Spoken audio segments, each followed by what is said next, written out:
Welcome to the Banker Lamp. Please enjoy the video. You start by preparing the phone and opening the right menu. First, charge above 20% and turn off battery saver so tethering isn't limited. Next, unlock the phone and go straight to settings, then select connections and sharing or wireless and networks depending on your Realme UI. Make sure mobile data is enabled and your carrier permits hotspot use.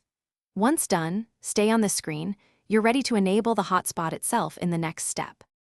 Now you configure the portable hotspot so devices can connect securely. Tap Portable Hotspot, then choose Set Up Hotspot or Configure Wi-Fi Hotspot. Assign a clear SSID so you recognize it.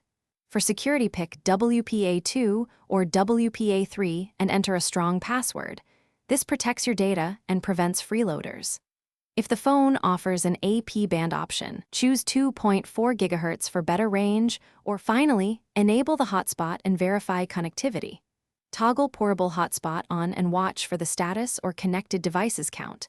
Then join from the other device using the SSID and password, or scan the hotspot QR code to speed pairing.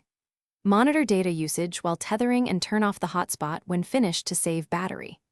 If devices cannot connect, try toggling mobile data or the hotspot off and on, switch the AP band, or restart the phone as a reliable troubleshooting step.